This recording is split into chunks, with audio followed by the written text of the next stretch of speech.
आज हम बात करेंगे perspectives of Indian national movement की।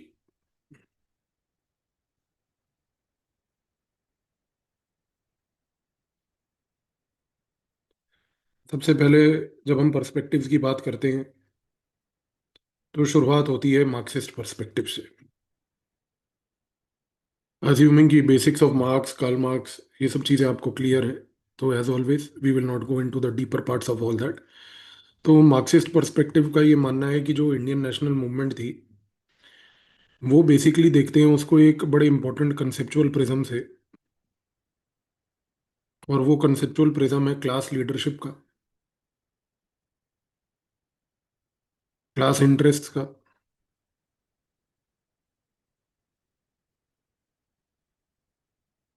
स्ट्रक्चरल कंटिन्यूटी का, इकोनॉमिक पावर का।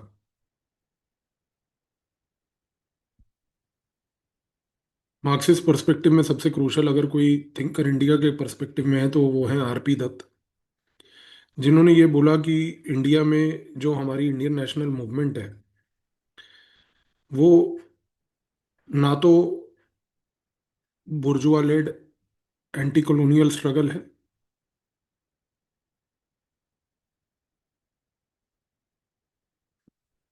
और ना ही इस मूवमेंट में जो है किसी प्रकार का कोई रेवोल्यूशनरी कंटेंट है।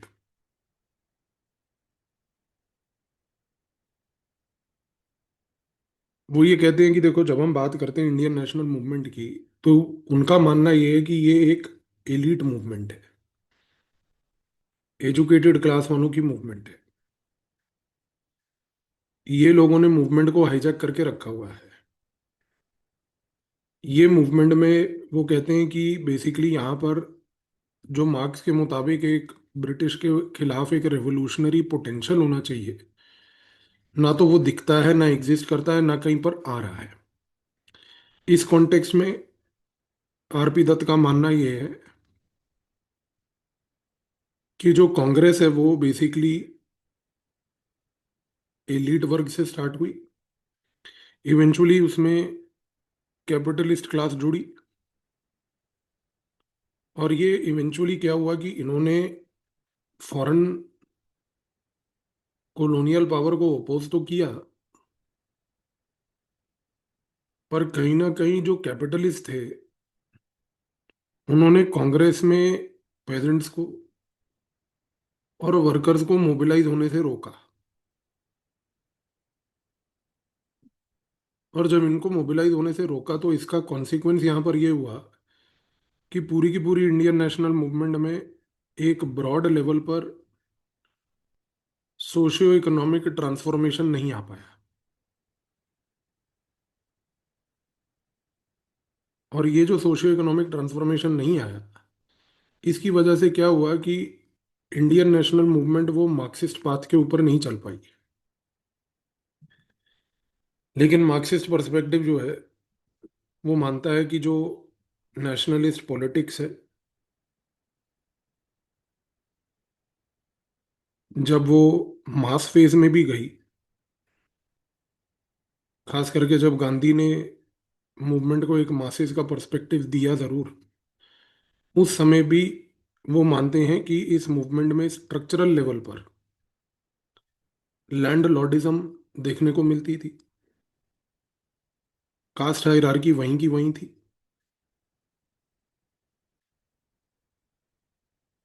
और कैपिटलिस्ट डोमिनेंस कहीं ना कहीं मूवमेंट में दिखता था। तो वो कहते हैं कि हम गांधीयन मास फेज को भी जो है वो एक मास लेड मूवमेंट के नजरिए से नहीं देखेंगे, क्योंकि ये मास लेड मूवमेंट में ना तो पेजेंट्स आए, ना ही यहाँ पर वर्कर्स आए, ना ही यहाँ पर जो प्रोलेटेरिएट है उसको इनकरेज किया गया कि आप एक रेवोल्यूशनरी पोटेंशियल को एक्सप्लोर करो। तो इसकी वजह से क्या हुआ कि जब ये दोनों चीजें यहाँ पर नहीं हुई, तो इसके ना होने की वजह से एक चीज तो तय हो गई कि मूवमेंट जो है वो कहीं ना कहीं एक सोशल रेवोल्यूशन नहीं लाना चाहती थी।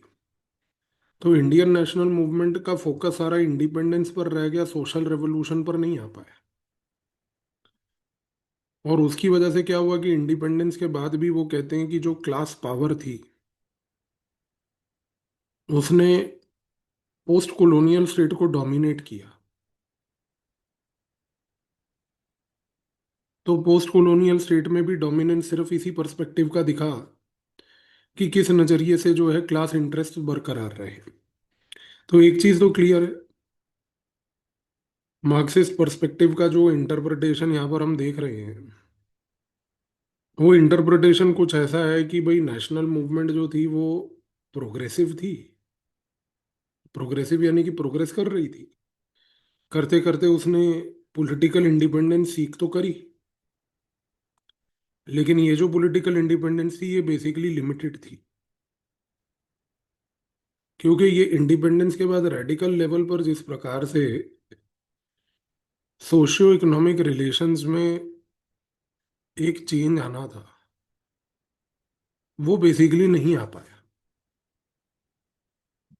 तो आरपी दत्त का पर्सपेक्टिव बिल्कुल क्लियर था कि कांग्रेस जो है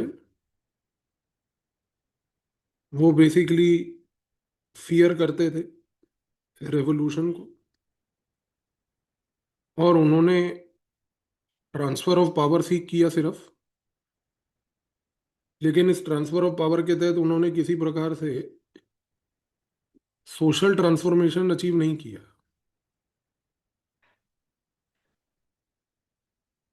लेकिन यहाँ पर अगर हम बात करें एक और थिंकर ईएमएस नंबूदरी पद की, तो ईएमएस नंबूदरी पद जो है वो ये कहते हैं कि देखो, Congress was basically dominated by the बुर्जुआ class.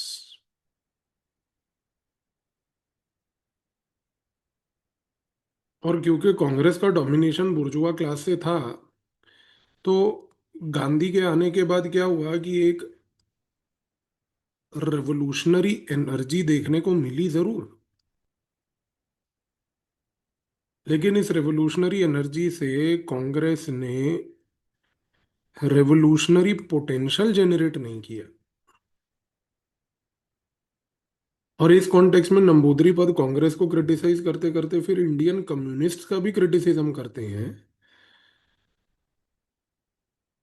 ये कहते हुए कि इंडियन कम्युनिस्ट्स भी जो थे वो कांग्रेस के ज्यादा करीब हो गए, उसके साथ ग्रेविटेट करने लग गए, इस हद तक कि उन्होंने भी कांग्रेस में गांधी की रेवोल्यूशनरी एनर्जी के बाद इस रेवोल्यूशनरी एनर्जी का फायदा उठा के एक रेवोल्यूशनरी पोटेंशियल वहां पर नहीं मैन्युफैक्चर किया।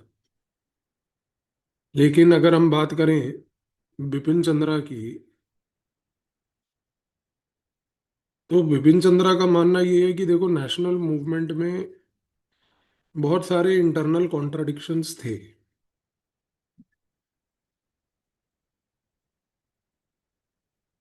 और ये कहना कि वो कांग्रेस पार्टी जो थी वो सिर्फ और सिर्फ बुर्जुआ लेड थी, वो इस चीज से सहमत नहीं थे। तो उन्होंने कहा कि कांग्रेस पार्टी मेरे हिसाब से एक मल्टी क्लास कोलिशन जो है वो क्रिएट कर रही थी, एक नैरो कोलिशन नहीं था।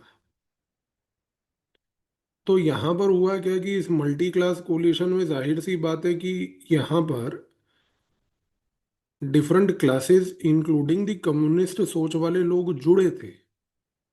बट हाँ, जाहिर सी बात है कि रेवोल्यूशन ऑब्जेक्टिव नहीं था,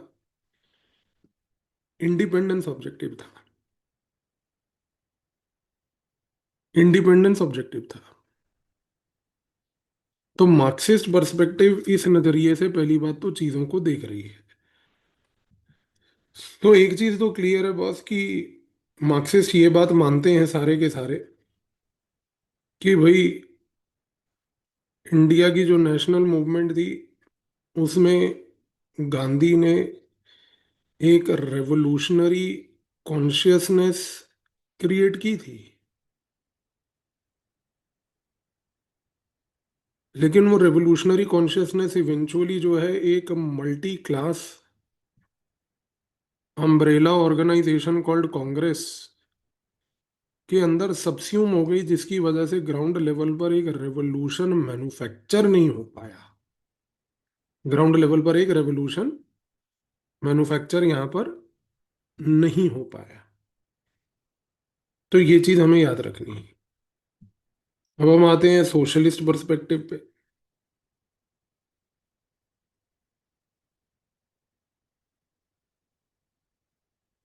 सोशलिस्ट पर्सपेक्टिव की जब हम बात करते हैं तो हम यहाँ पर चर्चा कर रहे हैं सोशलिस्ट जो थे हमारे फ्रीडम मूवमेंट में, इंडियन नेशनल मूवमेंट में।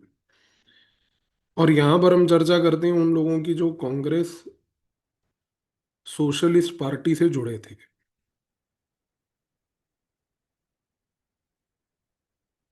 तो ये लोग जो कांग्रेस सोशलिस्ट पार्टी से जुड़े थे, ये कौन थे? इनमें थे बेसिकली जयप्रकाश नारायण, आचार्य नारायण देव,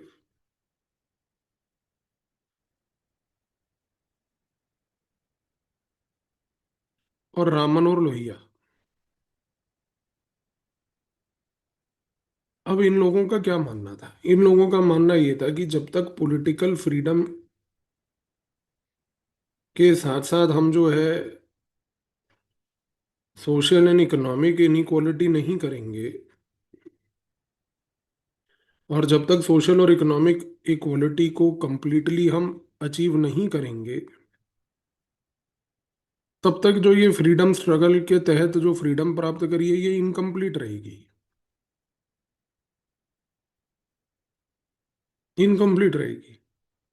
इसीलिए आप देखो कि कांग्रेस सोशलिस्ट पार्टी का जो पर्सपेक्टिव था वो ये था कि वो एक पोस्ट इंडिपेंडेंट इंडिया में उन्होंने ये चीज सोची कि ठीक है, अगर मान लीजिए कि एक रेवोल्यूशन जो मार्क्सिस्ट चाह रहे थे वो नहीं हो पाया, और वो रेवोल्यूशनरी पोटेंशियल को हम लोग नहीं रियलाइज कर पाए, तो कम से कम पोस्ट इंडिपेंडेंट इंडिया में हम जो मार्क्सिस्ट एजेंडा है उस पर काम करें।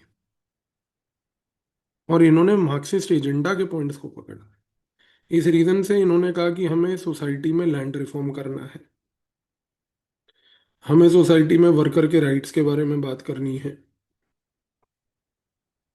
हमें लैंड लॉर्डिज्म को खत्म करना है,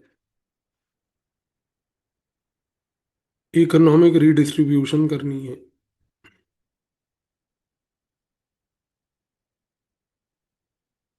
स्टेट लेड प्लान्ड इकोनॉमी चलानी है। तो इनका पर्सपेक्टिव बड़ा क्लियर था कि बस हमें इन चीजों पे काम करना है।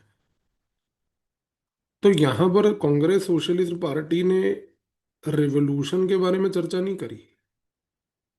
उन्होंने कहा रेवोल्यूशन ठीक है, हमें उससे लेना देना नहीं, हमें सोशलिस्ट एजेंडा से लेना देना है। तो अपन सोशलिस्ट एजेंडा अपनाएंगे। इस रीजन से हम कहते हैं कि कांग्रेस सोशलिस्ट पार्टी जो थी, एक कांग्रेस के अंदर एक लेफ्टिस्ट प्रेशर ग्रुप था,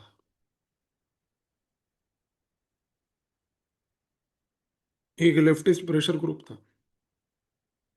फॉर दैट मैटर ये इतना पावरफुल था कि इसने सिर्फ ब्रिटिश को ही नहीं, बल्कि कई बार गांधी को भी क्रिटिसाइज किया for Gandhi trying to talk more about moral issues than issues of the people they wanted to work for, like the workers and the land reform, landlordism, etc. तो ये काफी क्रिटिकल थे। तो कांग्रेस सोशलिस्ट पार्टी ने अपने perspective को बढ़ाते हुए, अगर हम देखें, तो पोस्ट इंडिपेंडेंट इंडिया हो या पहले इंडिपेंडेंस से पहले का टाइम हो, इन्होंने पेजेंट्स को, वर्कर्स को यूनाइट करने में काफी काम किया। इन्होंने नेशनलिज्म को सोशलिज्म से जोड़ने का काम किया।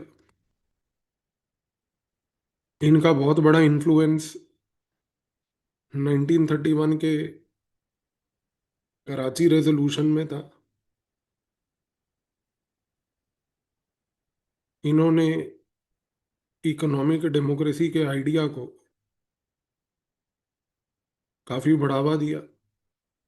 इंडिया का जो प्लान्ड इकोनॉमी थी, पब्लिक सेक्टर था पोस्ट इंडिपेंडेंस पीरियड में, वो इन्हीं की बदौलत से हुआ।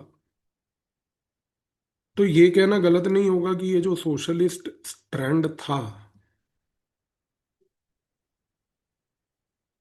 इसने एक डिस्टिंक्टली लेफ्ट लीनिंग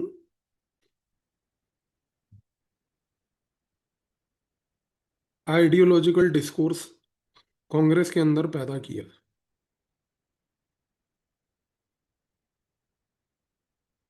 और इन्होंने क्लास कॉन्शियसनेस के साथ साथ सोशियो इकोनॉमिक रीस्ट्रक्चरिंग की भी बात करी।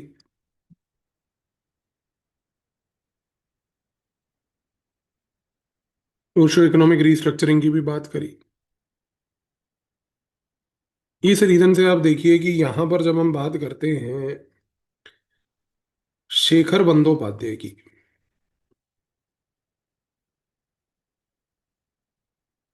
तो शेखर बंदोपाध्याय का मानना यह है कि इन्होंने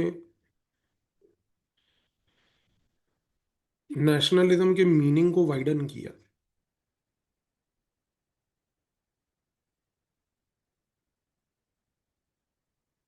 कैसे वाइडन किया इन्होंने? क्योंकि इन्होंने सिर्फ अब ब्रिटिश वर्सेस इंडियन के इशू को नहीं क्रिएट किया, ये तो कांग्रेस कर ही रही थी कि हम इंडियन है वो ब्रिटिश है, हमें उनसे लड़ना है। इन्होंने रिच वर्सेस पुअर के बारे में बात करी। इन्होंने फ्यूडल वर्सेस पेजेंट के बारे में बात करी। इन्होंने इंडस्ट्रियलिस्ट वर्सेस वर्कर के बारे में बात करी। तो इन्होंने इवेंचुअली कांग्रेस को, शेखर बंदोपाध्याय कहते हैं कि एक लेफ्टवर्ड पुश दिया। पर वो कहते हैं कि इनके साथ प्रॉब्लम ये थी कि इनकी ऑर्गेनाइजेशनल कैपेसिटी कांग्रेस के मुताबिक काफी कमजोर थी। और इस रीजन से ये एक प्रेशर ग्रुप बन के रह गए और ये सोशलिस्ट एजेंडा को सिर्फ इन्हीं पर्सपेक्टिव से देखते रह गए। पर हाँ, शेखर बंदोपाध्याय ये जरूर मानते हैं कि इन्होंने पूरे के पूरे आइडियोलॉजिकल होराइजन को रीशेप किया। ये इन्होंने किया, ये इनका सक्सेस था। तो ये चीज इन्होंने बोली यहाँ पर। अब हम आते हैं जी दलित पर्सपेक्टिव के ऊपर।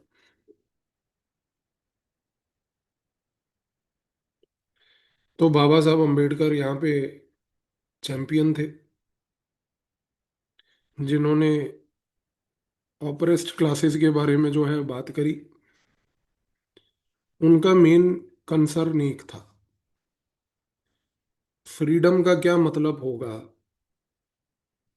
अगर एक ह्यूमन को एक सोसाइटी में प्रॉपर ट्रीटमेंट ना दिया जाए। तो बाबा साहब के मुताबिक जो है इंडियन नेशनल मूवमेंट में वीकनेसेस थी, जो उन्होंने इंडियन नेशनल मूवमेंट में दलित पर्सपेक्टिव के थ्रू पेश करी। उन्होंने कहा कि ये फाइट जो है सिर्फ पॉलिटिकली लड़ी जा रही है ब्रिटिश के खिलाफ, इनइक्वालिटी के ऊपर नहीं लड़ी जा रही। उन्होंने कहा कि यहाँ पर फोकस है political independence and not basically social inequality. उन्होंने कहा जिस एनर्जी से आप पॉलिटिकल इंडिपेंडेंस की लड़ाई लड़ रहे हो, उस एनर्जी से हम सोशल इनइक्वालिटी की लड़ाई नहीं लड़ रहे। इस रीजन से उन्होंने कहा कि नेशनल मूवमेंट जो है वो पॉलिटिकल ज्यादा और सोशल चैलेंजेस को लेकर कम फोकस्ड थी।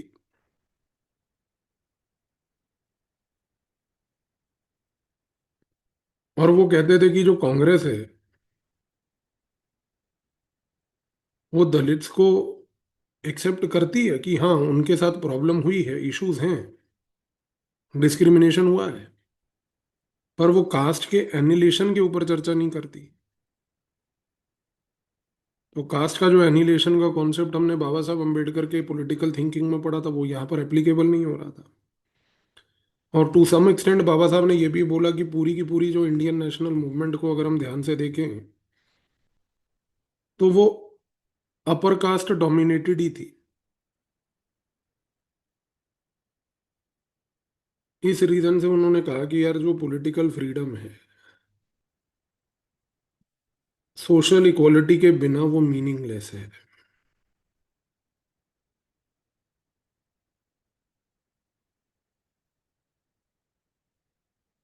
तो उन्होंने कहा कि इंडिपेंडेंस के बाद हमारे पास आएगा अपर कास्ट राज, और ये चीज हम नहीं चाहते। तो इस कॉन्टेक्स्ट में दलित पर्सपेक्टिव जो था उसने फोकस किया कि भाई कांग्रेस से थोड़ी दूरी मेंटेन की जाए। इस रीजन से दे सेड कि we must have separate electorates जो नहीं मिल पाए।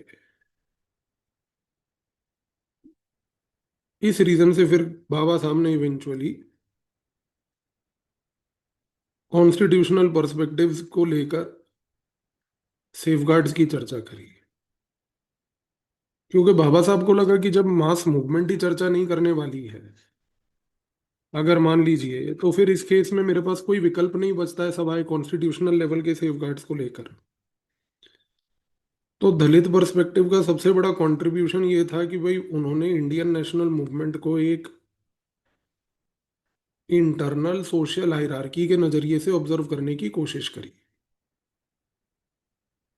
और ये इंटरनल सोशल हायरार्की स्पेसिफिकली थी कास्ट की।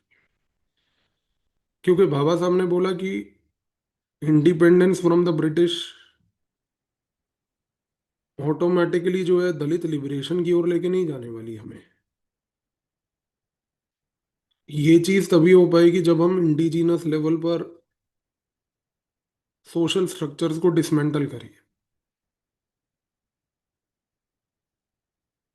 ये चीज बाबा साहब ने बोली। इस रीजन से बाबा साहब का फोकस था दलित कॉन्शियसनेस को लेकर, जो मैं आपको बाबा साहब के पॉलिटिकल थॉट में पढ़ा चुका हूं, तो I am not repeating it. Focus था सोशल डेमोक्रेसी को लेकर, जो हम बाबा साहब के कॉन्टेक्स्ट में पढ़ चुके हैं, again I will not repeat it. इस रीजन से आप देखिए कि गेल ओम्वेट जो थे उन्होंने क्या बोला। गेल ओम्वेट कहती है कि कांग्रेस जो है वो यूनिटी चाहती थी, but it wanted to avoid what is called as caste conflicts.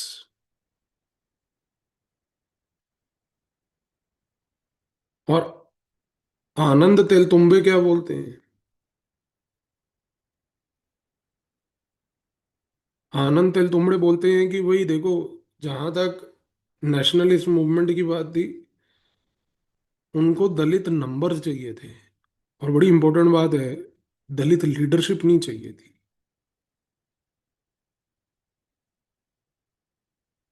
लेकिन यही चीज को अगर हम देखें तो क्रिस्टोफे जैफरलट क्या बोलते हैं? वो कहते हैं कि बेसिकली नेशनल मूवमेंट में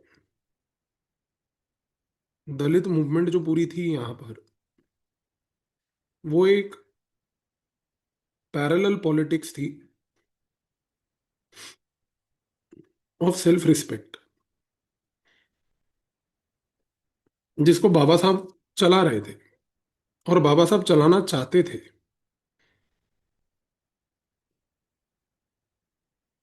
इस नजरिए से इन स्कॉलर्स ने यहाँ पर चीजों को देखने की कोशिश करी दलित पर्सपेक्टिव को लेकर। अब अगर हम बात करें रेडिकल ह्यूमनिस्ट पर्सपेक्टिव, रॉय साहब वाली चर्चा कर चुके हैं रॉय साहब के पूरे कॉन्सेप्ट के बारे में। तो रेडिकल ह्यूमनिज्म क्या है मैं वो नहीं बताऊंगा, वो हम पढ़ चुके हैं पहले। तो यहाँ पर हम कह रहे हैं कि जो रॉय साहब थे उन्होंने ये बोला कि भाई इंडियन नेशनल मूवमेंट जो है कर क्या रही है कि एक रूलिंग क्लास को रिमूव करके एक न्यू रूलिंग क्लास ला रही है। पहली बात। और फिर उन्होंने कहा कि देखो जो ट्रू फ्रीडम है उसके लिए हमें चाहिए यहाँ पर एक intellectual freedom, scientific thinking, individual rights. तो जब तक ये नहीं हो पाएंगे तब तक क्या होगा कि कांग्रेस जो है वो केवल इमोशनल मोबिलाइजेशन करेगी लोगों का। लेकिन जो रैशनल पॉलिटिकल एजुकेशन है कांग्रेस वो प्रोवाइड नहीं कर पाएगी। और इसकी वजह से क्या होगा कि जो क्रिटिकल थिंकिंग फोकस था रेडिकल ह्यूमनिज्म में जो हमने पढ़ा हुआ है वो कभी भी मास लेवल पर नहीं जा पाएगा। तो रॉय साहब का पर्सपेक्टिव क्या है बॉस, कि नेशनल मूवमेंट का काम होना चाहिए कि जो मासेज हैं उनमें बेसिकली साइंटिफिक थिंकिंग और क्रिटिकल थिंकिंग एबिलिटी जो है वो लेके जाई जाए। इस रीजन से रॉय साहब चाहते थे कि इंडिपेंडेंट इंडिया जो है वो एक पार्टीलेस डेमोक्रेसी होनी चाहिए। जिस पार्टीलेस डेमोक्रेसी में क्या होगा कि जो डिसेंट्रलाइज्ड काउंसिल्स होंगे वहां पर होगी फ्रीडम ऑफ थॉट। और वो फ्रीडम ऑफ थॉट के बेसिस पर एक रैशनल नजरिए से, क्रिटिकल थिंकिंग के नजरिए से, साइंटिफिक थिंकिंग के नजरिए से जो है चीजों को ऑब्जर्व करेंगे। तो ये चीज तो क्लियर है बॉस रॉय साहब को लेकर। इस रीजन से आप देखिए कि जब हम बात करते हैं पार्था चैटर्जी की तो उनका मानना यह है कि जो रॉय साहब थे वो बेसिकली नेशनल मूवमेंट को एक इंटरमीडिएट स्टेज मानते थे। और ये फर्क था कि रॉय साहब और कांग्रेस में ये डिफरेंस था कि कांग्रेस उसको एक फाइनल स्टेज मानती थी। तो रॉय साहब के मुताबिक क्या है कि जो कांग्रेस है वो बेसिकली फॉलोअर्स क्रिएट कर रही है, सिटीजन्स क्रिएट नहीं कर रही। इसीलिए रॉय साहब ने ये बात बोली कि यार जब तक रैशनैलिटी पे फोकस नहीं होगा और इमोशन के बेसिस पे गेम होगा तब तक नेशनल मूवमेंट इस तरीके से आगे नहीं बढ़ पाएगी। तो ये हैं different perspectives with respect to the national movement. ये टॉपिक हमारा खत्म होता है। We'll meet tomorrow with the next topic now. Thank you.